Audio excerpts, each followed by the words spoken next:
Welcome to the podcast Authors of the Pacific Northwest, where I connect authors with their readers.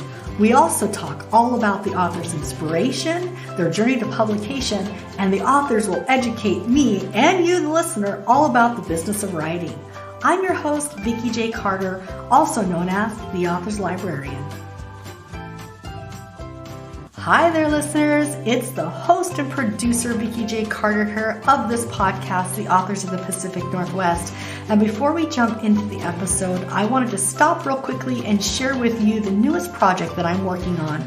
If you are an author, I think you might be interested in it. I have a YouTube channel that I just launched called The Author's Librarian on YouTube. And on that YouTube channel, I am going to share with you free accessible resources that you can use to help you with researching. I'm going to give you tips. I'm also interviewing librarians, and I'm writing a book to help authors with researching. So I hope you find me there on that YouTube channel. You can find the link in the show notes. Now let's get to the program. So hi there, podcast listeners. Thank you so much for coming back to the Authors of the Pacific Northwest. And today I have the privilege of introducing you to a new friend of mine. So I'm going to call her my friend, Kim Taylor Blakemore. So Kim, say hi to everyone. Hello, everybody. Kim, I'm so glad we have you on the podcast. So let me tell you guys a little bit about how I met Kim. I was involved with, and I'm not going to say it right, the Flocolo. Jolo Boca Flood PDX. There we go. PDX in Portland. I'm just going to say that works. The poor gals, Margaret and Elizabeth, had tried me to get that down right. I wasn't doing it right. But Kim was one of the authors that was featured in that for the PDX event. And so I went to several of the events, and I went to the historical fiction authors panel, of course. And that's where I met Kim. And I'm instantly Instagramming her while she's talking. Kim, can you come on my podcast? So we had worked this out. We finally got her on the podcast. It's a few months later. So Kim, I just revealed half of the first questions that I asked you, but why don't you share with the listeners? First off, where do you live in the Pacific Northwest? I live in McMinnville, and that's in sort of the northwest corner of the Willamette Valley. Yes. And I moved here very recently from Portland. So, okay. Very fun. Have you always been a Portlander? Were you originally raised in Portland? I have not. I lived in Portland for 13 years. And before that, I lived in Monterey, California, where I grew up.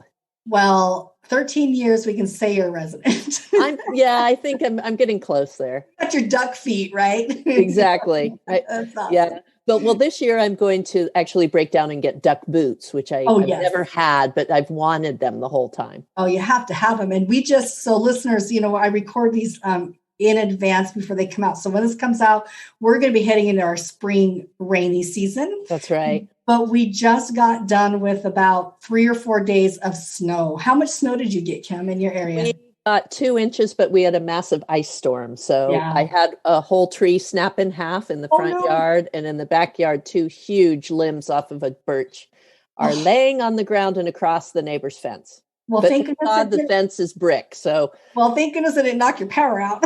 Exactly. And you guys got a lot of snow. We did. I couldn't believe it. We measured at one point, and this is huge for us because I'm on the valley floor in my area. And so we got 7 inches at one point. What? And then I think we did end up with a foot by the end of it. I couldn't believe it. I had snow when I took the dogs out, with snows way up my calf on my boots. And I'm like, okay, I'm not used to this. This is fun. Let's go in. I'm done. I know it is such a strange event for us because this is our time of grim and gray and rainy. Yeah. So it's so fun when we get this. And I'm sure people in Ohio right now, I think they're at 8 inches and it started 5 minutes ago. Yeah. They're like, what are you complaining about? So what are you talking about? It's a funny phenomenon for anybody that lives in the Northwest. You're going to laugh about this. But my daughter came over, and she's older. She's 24. She came over and she goes, okay, so what's the deal with people and snow shovels here in the Northwest? We don't get enough snow. Why do they have snow shovels and snow blowers?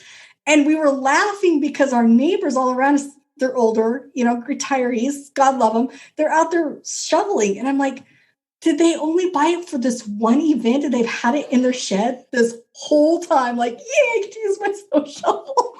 Exactly. Like, it's going to melt in 2 days. Why are we shoveling? Exactly. But you know what it is I think it's because of the ice underneath. I think so. Okay. We'll give it that. That is treacherous. We have to give it that. Okay. I'll give you that. I was like, people, stop with the shovel. I do not own a raincoat. You don't own, you know what? Neither do I. I do not own a raincoat. I just wear my jean jacket and go like, it'll dry.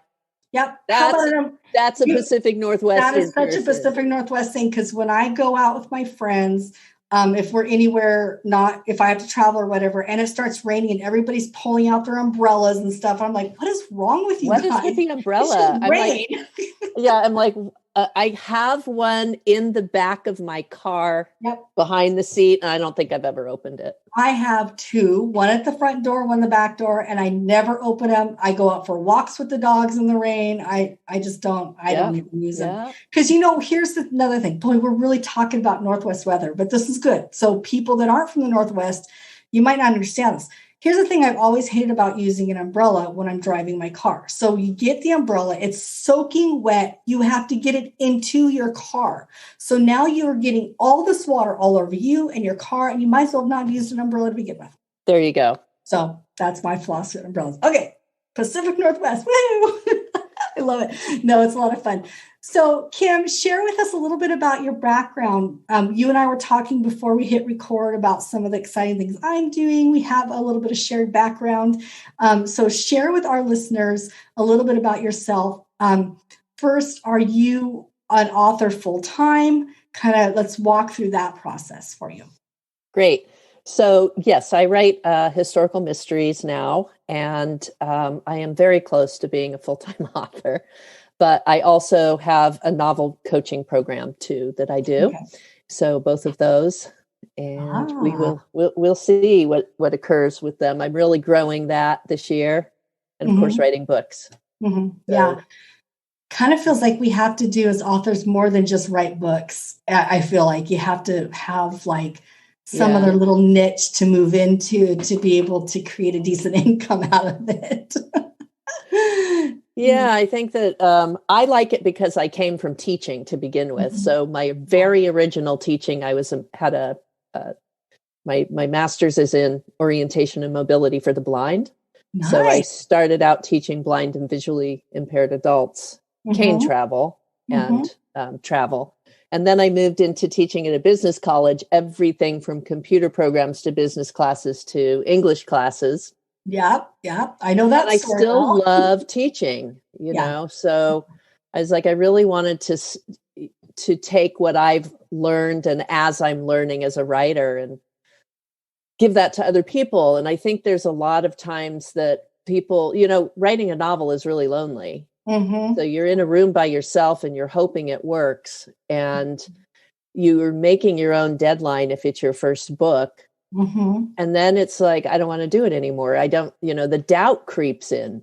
Mm-hmm. The self-doubt is a real thing. Not really knowing where you are in the story arc or what's happening with the characters. And I really wanted to, I taught with PDX writers in Portland, and that was a lot more prompt-based generative writing. And I was like, I really want to hit the novelist, help them. That have that much longer process. So, it started with just workshops on manuscript, and then I had longer workshops for historical fiction novelists. I'm going to do another one of those this summer. And then just really long. So it's literally people have worked with me for I've had people for 2 years now working on their novel, and other ones, some people I do developmental editing for who have published before. So it's a very different process for them. Oh, yeah. But it's a lot, I kept hearing I need accountability. I need someone to get me that high level feedback. Plus then, what's going on every week. And it's like, you have to turn something into me every week. Oh, I love that. I think that's a really valuable model and a valuable aspect, especially, I don't know about every other genre because I'm currently writing historical fiction. And I feel like we as historical authors can go forever on a manuscript, especially when we start doing research and we start right. I mean, it can go forever. And having that accountability is so very important. But before we dive deeper in this, I want to backtrack a little bit because I'm curious, because I have a question. Sure. How did you get started in the very first aspect of helping individuals that were blind? Did you come from a family with that background, or how did you land into that? You know, that's one of those weird things you have in life. So I had, in college, I was an actress. I had a theater company in Los Angeles, and I kept looking at it going, I don't want to work in TV and film, and I don't want to be a gypsy and travel the country and be an actor. So I was like, what can I do? And I was literally watching TV during this huge recession in Los Angeles. I couldn't even get a job. Every job they're like, you're overqualified for. I'm like, I'm an actor. How can I be overqualified for this job? I'm like, what am I going to do? And so I was watching TV, and there was a documentary on guide dogs for the blind. And I was like, that is something I could do that lets me give back. So I immediately started finding where's the school that teaches something like this. And in Los Angeles is one of the, gosh, at the time, I think there was only 9 schools that taught orientation and mobility for the blind. So I contacted them. I said, I would like to know more about this field. And they're like, okay, why don't you go watch someone teach at a school? So this is not with dogs. So that's a very different program. Yeah. But I went and watched this guy teach middle school kids, take them out and teach them cane travel and orientation skills, et cetera. And I was like, wow, this is a very cool job. So I went back and I said, that's very cool. I really like that. And it's very different from theater. I don't want to do theater anymore. And I don't want the silly jobs you have while you're doing theater. Right. Yeah. Oh yeah, exactly. So, the waitress, the priest. Oh my God, the waitress. You know, I don't know about you if you've waitressed, and this is completely going off topic, but I used to have nightmares about waitressing. They were the worst nightmares of my life.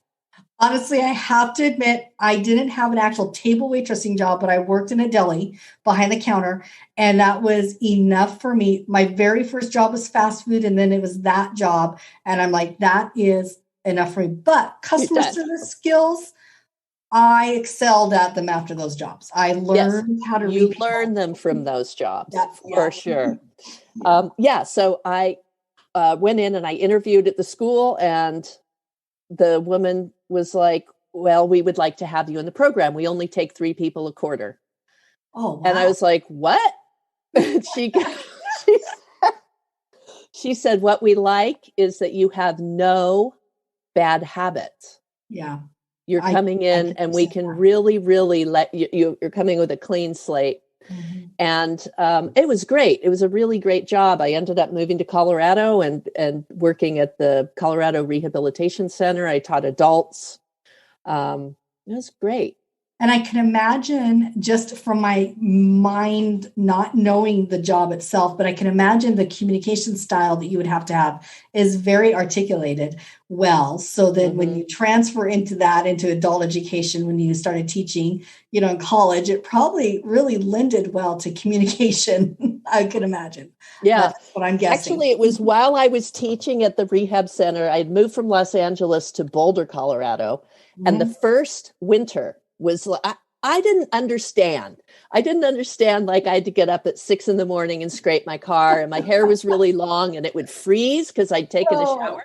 So it would click around my head, And that was when I started writing, because I was like, I don't know what to do because I don't ski.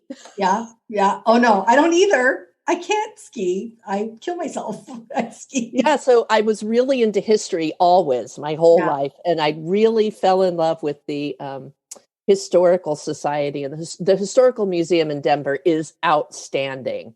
And I would literally take the bus into Denver just to hang out there and go to all the little small towns and learn about history. And that's when I first started writing my first book. So, So let's talk a little bit about that.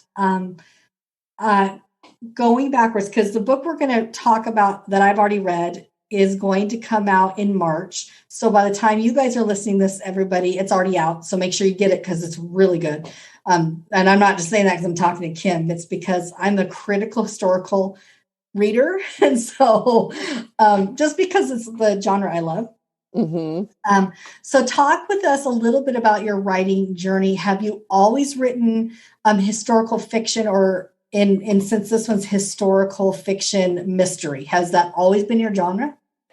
I started out, the first book was middle grade historical, set in the Depression of Colorado. And I was born in Denver. So I had a really great time talking to people who'd lived on the plains during the Depression. That, you know, they didn't have electricity out there until like 1952.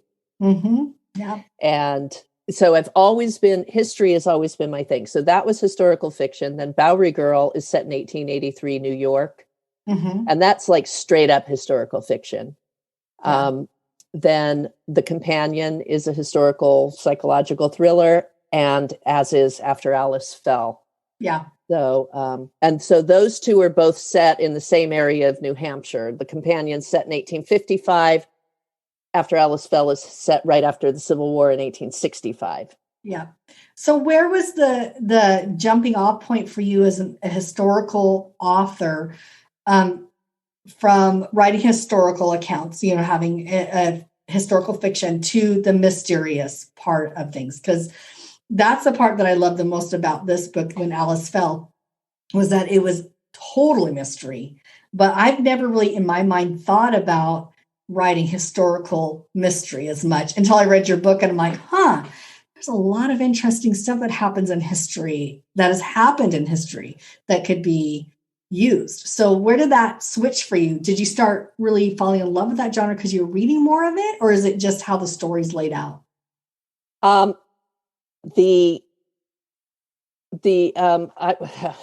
you can stop right there. So it really started with The Companion, and the character in The Companion is in prison and about to be hanged for her crimes of killing 2 people in the house she worked at. And that started from a vision I had of a woman in a white cell with a very high window, very sharp light. And she was sitting in a chair, and she turned to me and said, "Stories move in circles." And I was like, what the heck? So I pulled out my notebook and just started writing her voice. And then I let it go aside. I tried to write another straight historical fiction set after World War II. And I edited that one to death. When we get to talking about writing, I want to talk about over editing. So okay, good. We will go there because it's a problem. Yeah, you can kill books, and I've done it. Yeah. So that character sort of stayed with me for a while, and I knew it was going to end up being very gothic-y, and I never called it a mystery. I said, you know, she killed the people. You don't know why. So, yes. or she may or may not. At the time when I wrote it, that's what I thought. By the time it was edited through the edits, is you don't know if she killed these people or not. And that was the point of the story, is who really did it by the end. And then I had a 2-book deal. So that's the brand. It's historical thrillers with a gothic edge, very fierce and wicked women, that sort of thing. And I was like, what am I going to write next?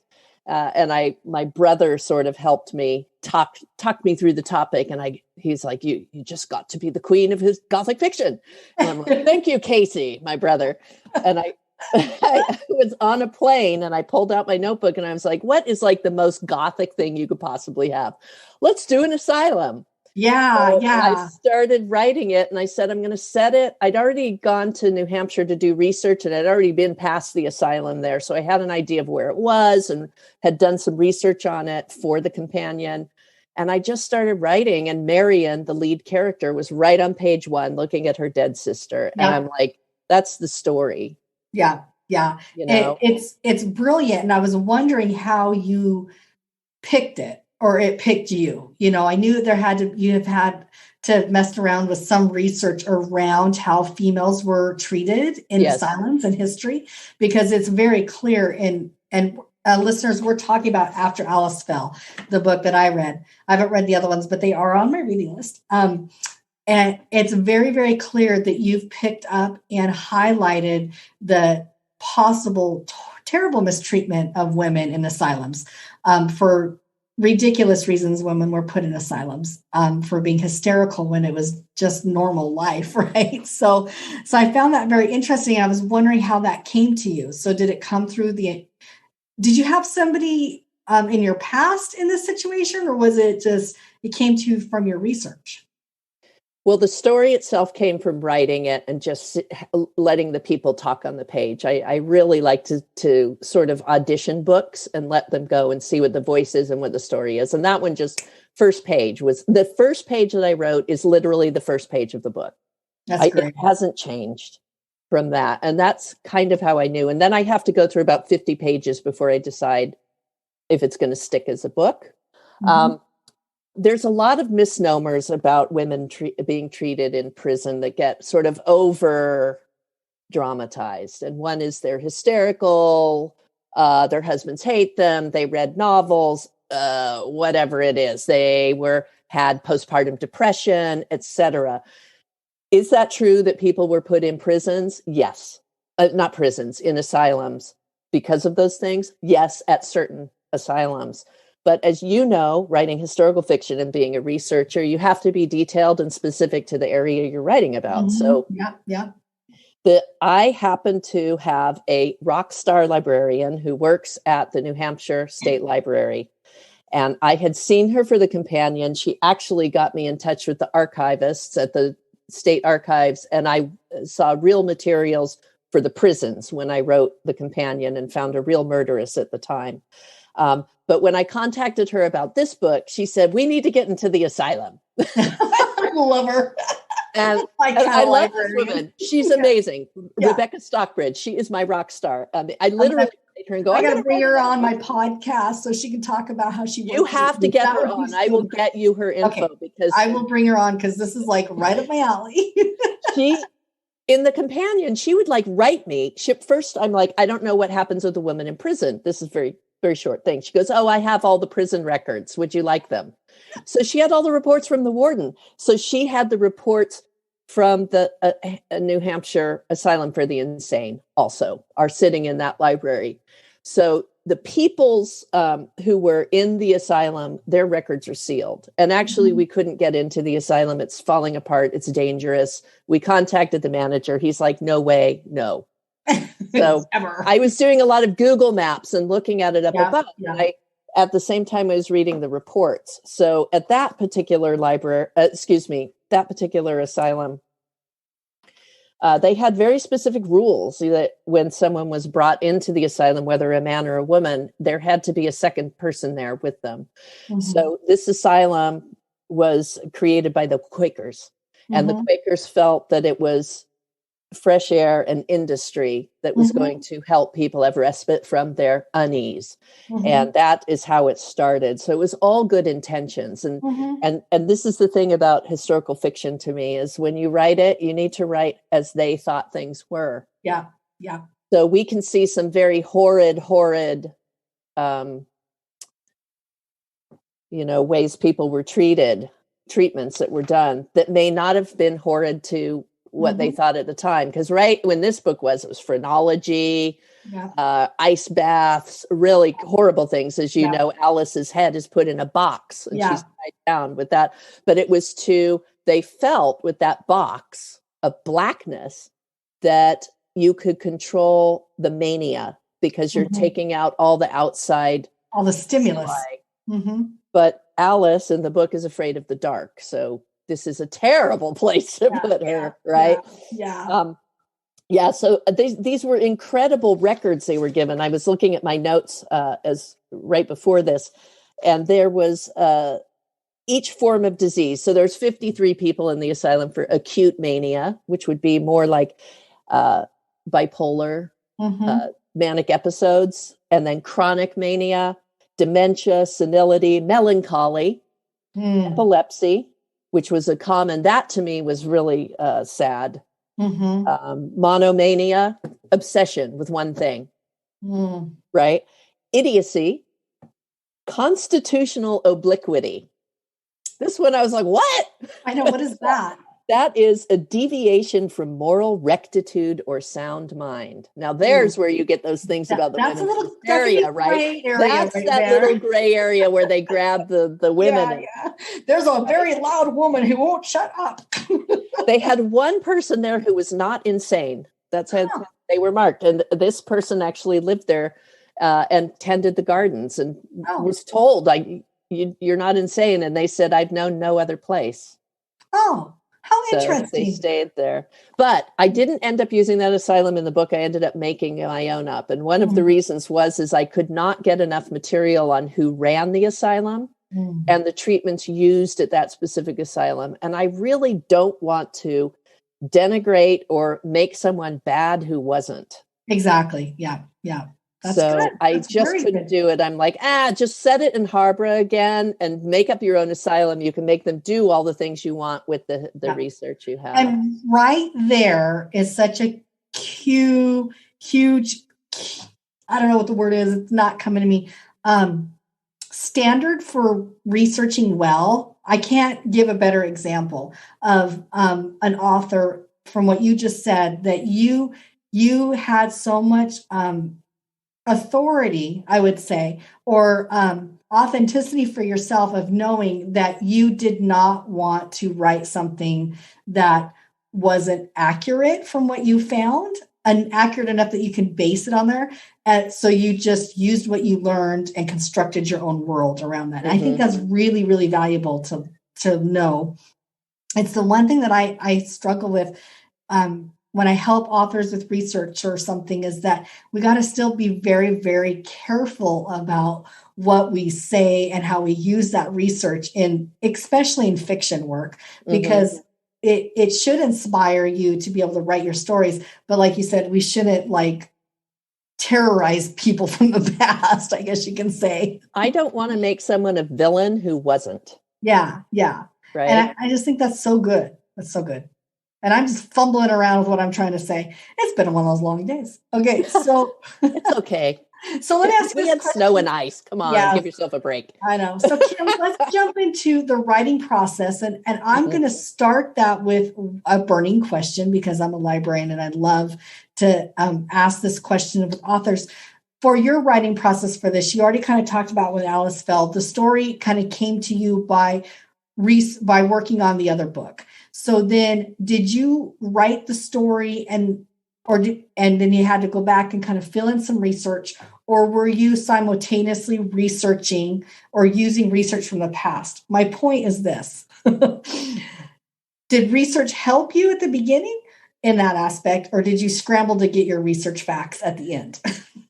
I have a very specific process I use to do it, and it's mostly because I had a deadline for this book, so it was written completely in 10 months. Oh, wow. And I had already done a lot of research of the time and the area during the companion, so I had that. So I already had an idea of the mores of the 19th century and that decade. Yeah. But I will start with reading some overview things. So, and what I mean by that is not Wikipedia. Thank you. I will find books that were written nowadays. Like I have one, I don't know, Murder Most Foul or Hawkers and Walkers, about people and things in the time. That gives me a very quick overview of things and maybe some little elements. But after that, I look for books and newspapers that were written in the time period. So I have a book of a doctor's diaries from the Civil War, and that's what gave me the nurse's outlook for Marion in this book. Yeah. The newspapers gave me how they thought, what they thought was interesting, what was funny, what was going on at the time. Yeah. And you can find these, you can find diaries. So I read an entire set of, not all of them, but because there was so many, but letters from a woman to her husband from before the Civil War through the Civil War, and then her son growing up. So that's you get a really interesting idea about how they thought of the war.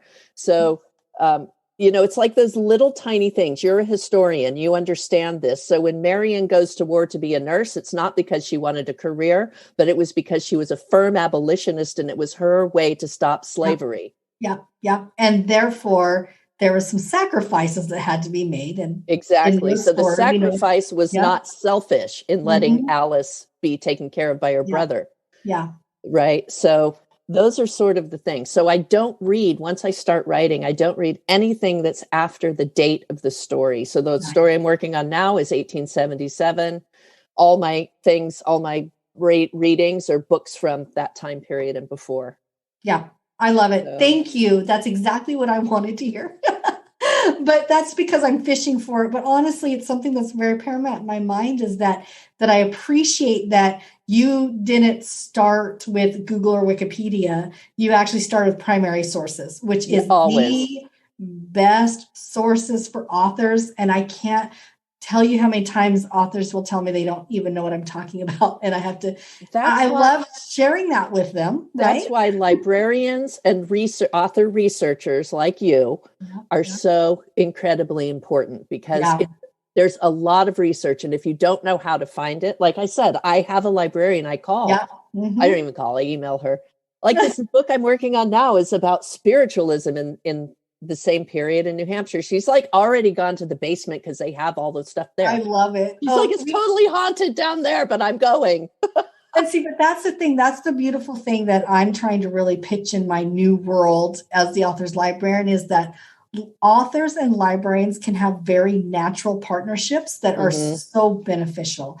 Yes. And I just think that we lose sight of that with the digital age, where it's so easy to just jump on and ask a question, but there's so many flaws in that. But we won't go into that because that's my whole YouTube channel. That's my whole thing. But but I love to hear how you started. So in your writing process, do you usually write your first draft? And then how do your drafts go about? And you're traditionally published with all your work, if I remember right. That's correct.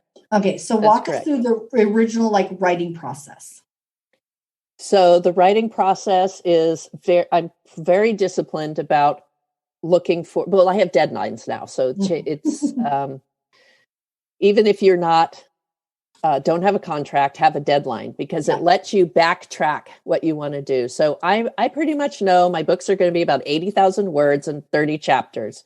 And I like to write 10 or 12 page chapters. So that allows me to say, how many scenes can I put in a chapter? And then after that, I'm not an outliner. I basically know that opening scene. I know a few main elements that I want. The characters conflict between the 2 or 3 main characters. And then I will write at the ending that may or may not be the ending, but it's something to shoot for. Because I think if you don't know where it goes, where your last resonant, image of that book is, you're going to write along, and you may be wanting to get to Chicago and you end up in Duluth. And you're like, how did I end up in Duluth? It's so true. You have to know that ending a little bit. So I write straightforward. I don't do a lot of, moving ahead, because my characters surprise me and they tell me things. I really love leaving things sort of loose and all these sort of tendrils and tangents. And then as I get further in, and really not until I'm in I'm going to die of anxiety in the end of Act 2, because I think nothing's going to work and nothing is working. But at that point, if I can take a step back, I can look at all those things that I laid out there before and say, that thing is a great thing. Pick that up. And it can be something really small. It can be like that weird round mirror that you had in Act 1. You need to use that for a plot point in Act 3, right? Yeah, yeah. So it's very much, I don't know what else to say about it. I move right forward. I know what this is where I was going to talk about the death of books by over editing. Yes, let's talk about because I'm in edit mode right now. You're like, I write the chapter or the day's work, which may just be a scene. And the only thing I do with it is do a spell check and one read through to see if big sections need to be moved. And then I move on. And if I see something like, that doesn't make sense, I have another little notebook that I just jot a note, change this, look back on this. And I keep a list of those notes, but I keep moving forward because I don't know if I need to change or what I need to change. So that allows me to finish the book. So if you need words and you need pages, and then you're like, wow, I try and build it so I have about 3,000 or 4,000 extra words in there that I can cut. Yeah. Right. Yeah. And I write I write pretty densely. So my books are, I try and like have things do double duty. Yeah. Because I'm not a long book reader. If I see a book and it's like 500 pages, I'm like, no, I'll never make it to the end. Yeah. I can't. I just won't. But that, anyway, so I had a book that was called Under the Pale Moon, and I loved it. It was set after World War II in Monterey, about a husband and wife and their relationship after the war. And my God, I edited the first 10 chapters of that for 2 year. Oh no. And they were so beautiful. And I kept going back and fixing it. It was so beautiful. And then I couldn't do anything else. Yeah. Because I killed it. I just like took all the life out of it. And, books and writing, I think, have to have some roughness and wildness and freedom and energy in the words. So that was a big lesson for me in over editing. And I will never go back to it. Yeah. You know? So when you get done with writing the first draft and keeping that long running list of notes, then you go back and you edit. How do you stop yourself from over editing at that time? Well, at that time, I've gotten really good at sort of doing editing on the fly also. So I can't even, that's just from practice. But then I'll go back and so the book's done, and then I will take like a week and go through all those notes that I have and see what needs to be changed from those notes and what I can throw out because I changed the story anyway. So it's like if you say, oh, I'm adding a new character, but I'm on page 120. I need that character in the first chapter. Don't go back to the first chapter and put him in. Pretend you did. Yeah. And just continue on with the character, because then the character builds himself. You go back in, you put him in, you drop them in where you need it. And that's a little, it's efficient. It's a time saver.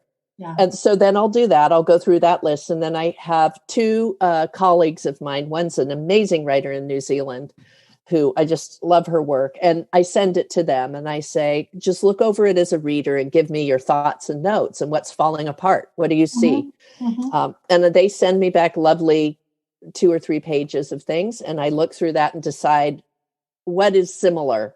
Yeah. Right. Yeah. So all readers have different tastes, but what are the things that are the same in here? Because that means I have a problem to fix. Yeah. After I've done that, then it goes. Yeah. Goes out to the editor. I love it. You have nailed in on all the things I usually ask in questions. So I appreciate that I don't have to ask all of my questions. But the one thing that I think is so valuable is that your self-editing process, you've honed in on how not to destroy a story. And that's sad that that story is gone. Maybe it'll revive someday in your future. We hope, right? I don't know. That was so much kind of a dark romance. And now I'm like all into, it's got to have dead bodies now. I don't know what happened to my, I turned into like the modern Daphne du Maurier. So it's like, where's the murder? I have some mystery murders in my works, in my life, because it's like, I have every genre. But seriously, the mystery murder thing, because I'm always the one in a movie like, yeah, that wouldn't have happened. Oh, I know who killed so-and-so. Exactly. In the very first scene. My husband's like, can you just not, for once, not predict? And I'm like, no, I know what's happening. I will never forget, my father and I went and saw, when I was really young, he took me to see Agatha Christie's The Mirror Cracked. Oh. And so we're sitting in it, and the first scene starts, and he turns to me and he says, blah, blah, did it. Yes. And I was like, you just ruined the whole movie. I know. I've had to learn to keep my mouth shut. But the thing is that they don't believe me unless I say it at some point, because we'll get out of a movie or something and I'll be like, yeah, I knew that was going to happen. Like, no, you didn't, Mom. No, I'm like, okay, so I'm going to tell it at a strategic time. So you knew I knew it, but because I have to be right. There we go. Okay. So there's another point.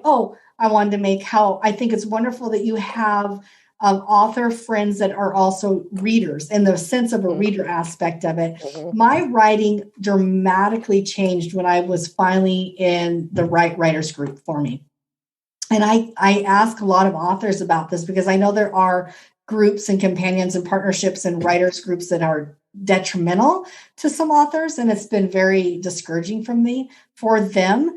For me, I was writing in the closet. Nobody knew I was writing. I was terrified to tell anybody because I have some severe dyslexia and things like that. So I knew my writing was never going to be clean right out of the gate. And so I'm like, I can't share this with anybody. And but I got invited into a really great, strong writers group, and none of them are historical fiction authors, which is amazing. And they have been so great. And we have deadlines. So we meet every 2 weeks. And even during COVID, I made them all come on Zoom with me every 2 weeks so that we can keep it up.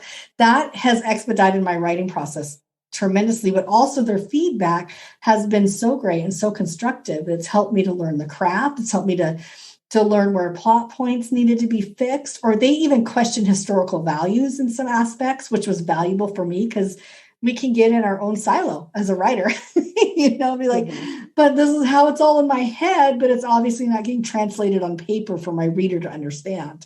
So I think that's great that you have your two people that you send to. Do you have any other organizations or groups that you can recommend to somebody that might be listening to this podcast that doesn't have that yet and they don't know where to go or how to get started? I think if you're looking for literary groups to go to and start understanding the genre you're writing in and be networking with the writers in that. If you're women's fiction, I would suggest the Women's Fiction Writers Association. Very welcoming, great group of writers. I was in that to begin with, and I loved it so much. I volunteered for their agent pitch week and was the tech person for that for a year. Nice. So you want to find things in your genre. So international thriller writers, historical novel society, etc. But then look closer to home for if you have any writing communities that read and write. I would suggest if you're doing that. I don't personally do writing groups. I don't like critique groups. I think that for me, one or two people who see the full thing helps me better than people seeing pieces. And the reason is that I've seen enough writers in groups, as you talked about, some can be detrimental. And I don't just mean emotionally. No, it's you're getting over edited too early. Yeah. And people, including yourself, don't know the arc of your book until it's done. So it can throw things off, I think, from what you're writing. That's also why I do novelytics, is to let a writer work with somebody so I can see story and ask story questions. So a good group, like it sounds yours, is asking and knowing what those story questions are without changing how you're writing what you're writing. I've been incredibly fortunate, and that was one reason why I was terrified to even get into any sort of group before, because I've heard the horror stories. And I will admit I'm sensitive. I mean, I don't know any author that is not really truly sensitive, but I'm very sensitive. Because when you're first starting out, I think there's a stage where you have to hear from other people. You have to get feedback. You have to get the craft from other people. But then I think when you do get the stage, because I was been thinking about it this last week, that I think authors might get to a stage where they don't necessarily need that kind of a structure anymore. They might need more of a mentorship, or they need friendship of readers and writers, like you mentioned. So it sounds like I think you still need to do constantly work on craft all the time. So it's all the time. And I'm lucky in a way that I teach it, so I'm always looking for it. Yeah. Well, you know what they say, you got to really know your stuff if you're going to teach, right? And so I think the best teachers are those that struggled in specific areas, and so then they had to figure it out, and then it's an aha moment they have to share with others. So I'm constantly looking at that. Awesome. Well, let me ask you about your publication journey, because that's always something that's very fascinating to me and my listeners as well. So you've always been you've always been traditional published. Yes. So your first book, you did the whole agent pitch, or how did that go for you? I did. And I'll separate this into two things, because Sissy Funk and Bowery Girl were written before all of this wealth of communication we have with. It was right before everything exploded in terms of the internet and all that. So that was really like, go to the bookstore, look in the back of books, see who thanked their agent, make a list, and pitch the agent. So I had, for Sissy Funk, I knew it was a young adult book, and I pitched 27 agents in New York. And the very last one I pitched was George Nicholson. He was at Sterling Lord Literary Agency. I didn't know. I only knew he was thanked in many books. He turned out to be a great agent for me, because he was an editor before he became an agent. He started Yearling Press, really big editor in New York. And I worked with him on that book and on Bowery Girl. So those were, he did a lot of good edits on those before they went out. So those took... I can't even, I don't think it relates to nowadays. So let me move on from those. But that was who I had. He unfortunately passed away. And I had decided I wasn't going to do any young adult fiction anymore. I didn't really like it. It wasn't my genre I liked. Bowery Girl is right in the middle. I would, it's sold both as young adult and as women's fiction. So which whatever. Some young adult fiction can cross over a lot to female readers that don't want the junk that they can get in other genres. So I took a while off and tried to go, what do I want? What do I want to write? And that's when I wrote the book that I edited to death. So that ended up, then I wrote another book that was set kind of in the same time, but it was a literary novel, and it was like a whole bunch of navel gazing and beauty, and meant nothing. So it was for you. It was all for just you. Well, it let me see I could still finish a book. And then, and then I was just kind of learning. I wanted to just learn more and start teaching writing more, and did that. And then, I started writing the companion, and I had a very different process with that. So for readers who were okay, I'm going to stop for 1 second. Sure. If you're in the middle of writing your first book, don't listen to me anymore, because you should be concentrating on finishing your story and doing the best, strongest story, and not worry about what I'm going to talk about now. And I think that interferes and gets in the way of just write the story, be bold and be wild and finish the story. I love it. So now for the writers who have finished their stories and have edited them. Now you can move on. Now you can listen. So I basically did a very similar thing, but in an online way, as I did before. Is I wanted to look and see who was thanking their agent. And I also wanted to hear different agents, what they wanted, and kind of personally wanted. So where had they been interviewed? Who can I read and do that? So I really looked at historical fiction and historical mystery. Those were sort of the right agents I was looking for. And, people look for different things in agents. And I noticed there's two camps of agents. There's the agents who love to edit and help you get that book all in shape even more. And there's agents who think the editor edits. And so they pick the story they think will sell to that agent. Gotcha. Yeah. So, and I didn't really think of that at the time. Either way would have been fine. But I really did want to be with a big house. And I wanted it to be about sales, to sell to a bigger publisher. So I narrowed my list down, and I created my query letter, and I sent it out, and I got a couple hits from, I think I sent out 20 queries and got hits for partials from three of them. And then one of them wrote and basically said she couldn't figure out where to sell it. Well, this was the companion. She couldn't figure out where to sell it. Then the next one basically said it was the most horrible piece of garbage she'd ever read. In very nice words, but I can read between lines. Yeah.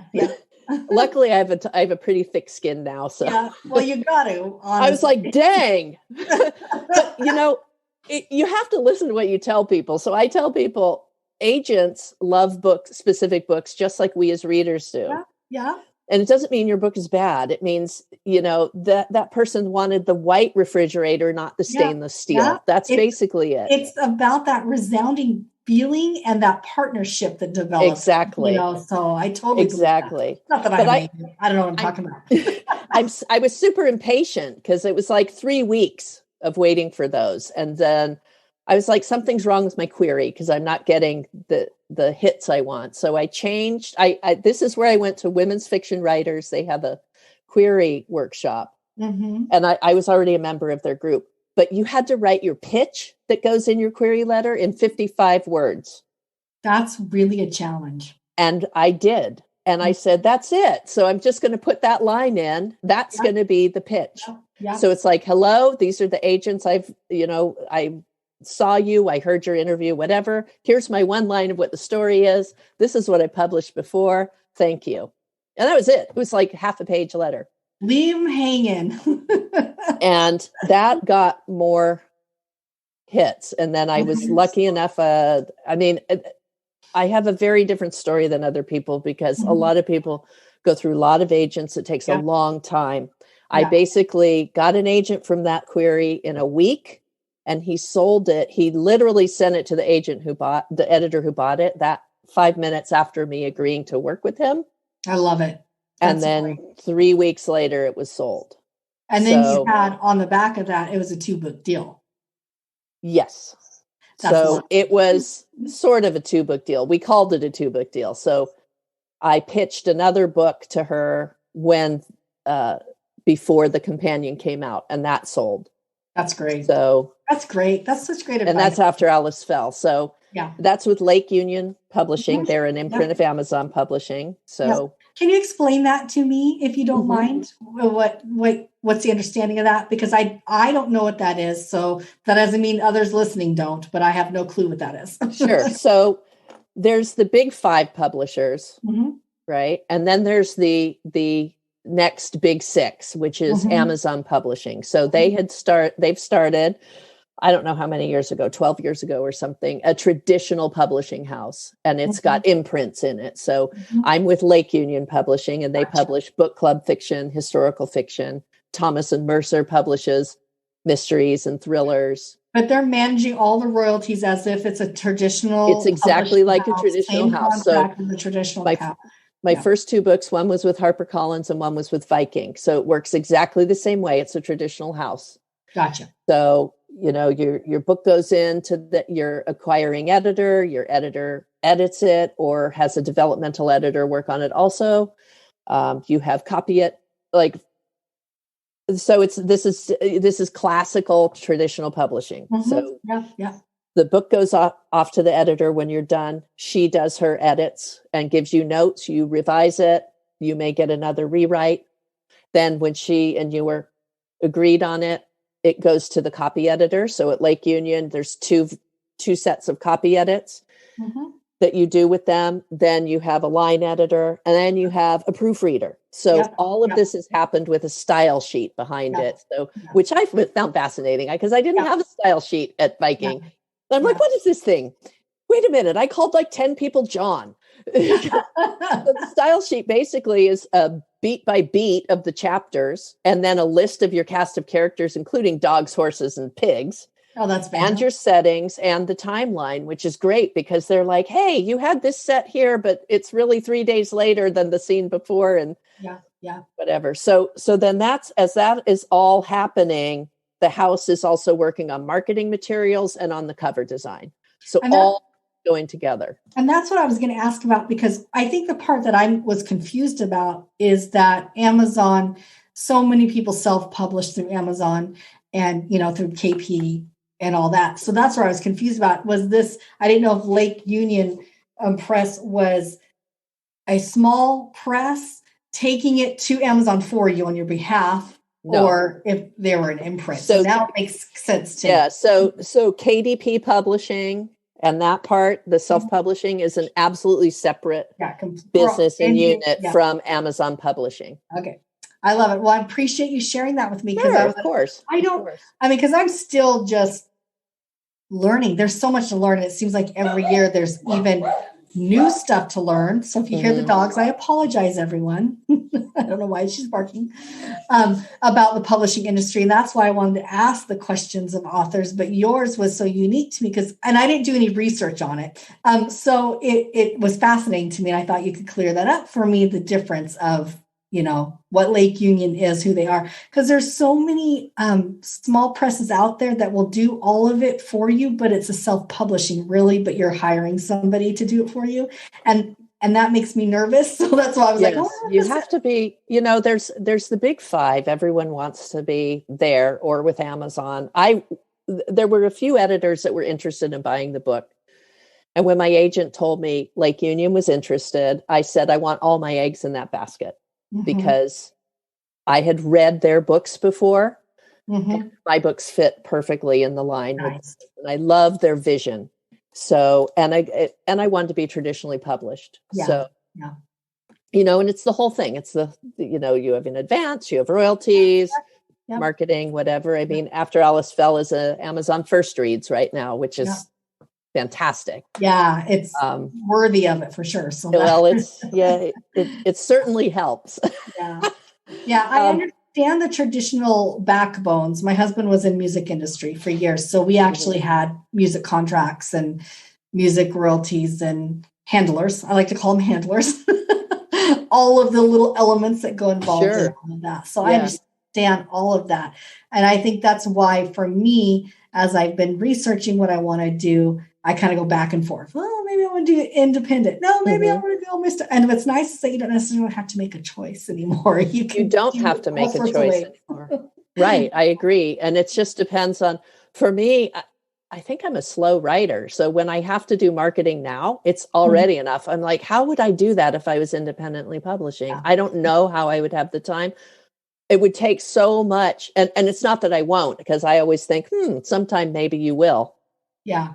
It's amazing how much authors have to market still, regardless of what kind of publishing they have. Right. They have to market in general. So that's a whole new thing. But, we're getting to the place of where we need to hear from After Alice Fell. We have just chit-chatted so much. But before we do that, Kim, will you please tell us again your other titles, how people can maybe get those, and then set the stage for After Alice Fell.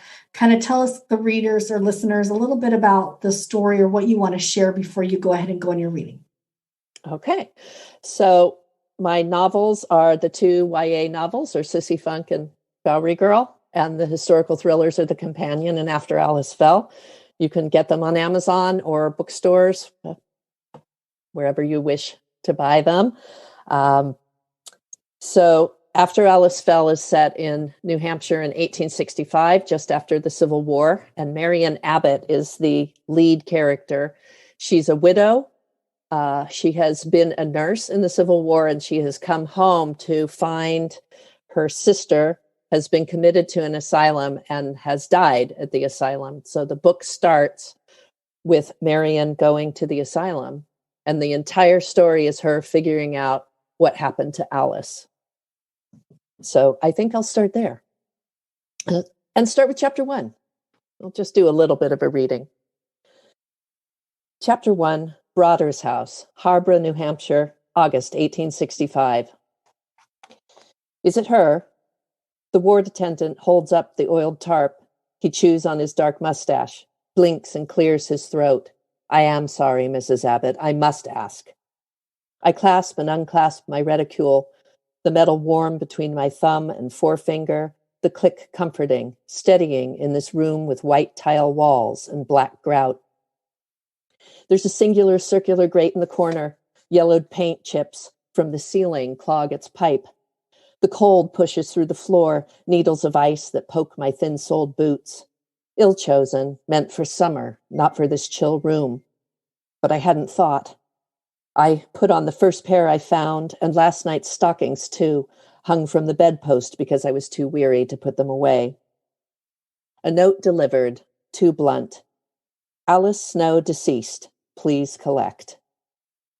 The driver who delivered the note had waited, slumped against his hansom and fanning his face with a folded newspaper. His horse, roan and swayback, drooled and ground his teeth. The air shimmered and blurred the edges of the fence and abandoned barn across the road. It was too early and already too hot. Here, I had missed an eyelet when buttoning my boots earlier, and now the leather cuts into my ankle. I rub the heel of my other shoe against it until the chafed skin burns. Paint chips drift into a crevice of the tarp's fabric, stick like snow to the crown of this dead woman's head. Neat, straight part and white-gray skin. Strands of ginger hair, blood-stippled, a tangle, loose and dangling. A mottled stretch of bruising across her forehead. I lower my gaze to the floor. There are divots there, hollows and gouges. Her body is cooled by a leather-strapped block of ice. The body who is Alice. Alice so still. Alice under the tarp. Alice, my sister. She is not meant to be here, her mouth agape as if she were to share a thought, like she used to when she was very young. Her finger to her lip, a shake of that ginger red hair, then, "Marian, I wonder." Or, "Marian, it's an odd thing." Her voice trailing away as she swallowed the words, or clamped her jaw because I interrupted, finishing out whatever it was she wondered about or found odd. Everything, in and of itself, Alice, is so very odd that one must just consider it normal. Otherwise, you'll drive yourself mad. The attendant stares at me. It's her. He lowers the tarp, pulling it up to her forehead. It's too short. Her left foot pops free. A dark welt across the bridge, crisscrosses of cuts, thin long toes. Maybe she'll wriggle them now, as she used to. "Look, Marian, I'm royalty. Look at my middle toe. Look at its length." "You'll need to sign the certificate." There, on the small desk by the square window that looks out on nothing, on a wall of brick and pipe, is the document.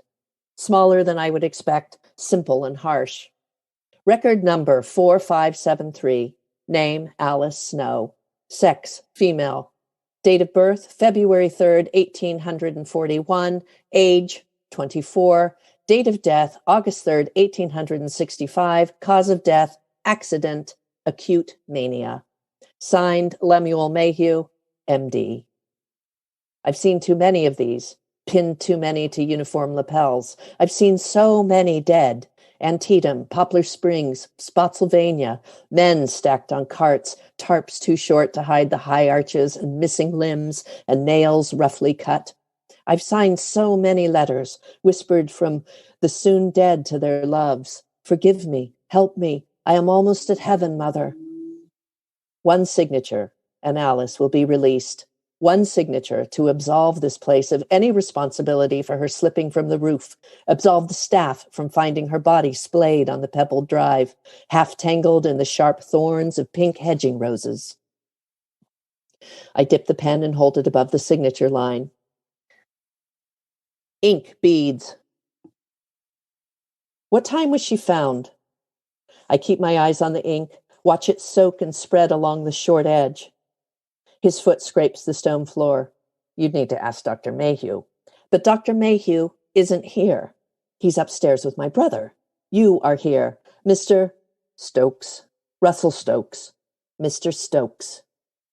The ink is a river now, rippling around the paper, a black frame around my sister's name, her death, the date. When I hand it over, he'll place it in the brown folder with her name printed neatly on the edge. He waits for me to sign. He is as cold as I am, has his arms crossed over his barrel chest and fists curled round his elbows. His eyes are a muzzy hazel and flick with resentment. It's not his fault he's been assigned this duty. He taps his finger on the corner of the ice table. She didn't suffer. Yes, she did. I turn from the desk, holding out the official certificate, officially identifying the now official death of my sister, Alice Louise Snow, and watch as the attendant shoots a glance at it before setting it atop the folder. She's afraid of the dark. I take my gloves from my pocket and fumble them on. I must find my brother. There you go. Yay. So listeners, if you aren't hooked, I don't know why not, because when I read this book, the first chapter I was in two paragraphs in, I'm like, oh, I got to know what happened. So very good, Kim. I love it. Very, very good. So listeners, If you love the book, make sure you get all my show notes. So Kim, how can people find you? Do you have a website? What's your favorite social media channel? Tell us a little bit about that. Absolutely. You can find me at www.kimtaylorblakemore.com for the website and newsletter. And I also use Instagram. That's my active place. It's Kim Taylor Blakemore Books. Nice. I love Instagram. It's my favorite one. Me too. I love it. It's like positive and fun and great. It is really lovely. Good. So here you are, listeners. Here's your Vikki's action item. Find the book, email Kim, let her know you've read it, do a review for the book. I can't remember, Kim, if I've done one or not. I know I've read the book, so there's probably going to be a review if I haven't done it on Goodreads and Amazon. And Kim, I would love to bring you back on my YouTube channel. So listeners, that's the Author's Librarian on YouTube with your author friend. So we can go a little deeper into the discussion of the relationship of authors and librarians and how successful. I think that would be fantastic. And absolutely. I will get that together and we'll do that. Awesome, Kim. Well, thank you so much for being here. It's a pleasure meeting. I'm so glad I met you online. We live not very far from each other. I know. COVID and we met online. So I know. Thank you so much. Thank you for listening to the podcast. I hope you enjoyed it as much as we did. Make sure you jump on the show notes and find the author, buy their books, write a review. And most importantly, you can find out more about me and my projects at one of my 2 websites, www.squishpin.com or theauthorslibrarian.com. And until next time, this is Vikki J. Carter, the Author's Librarian, signing off.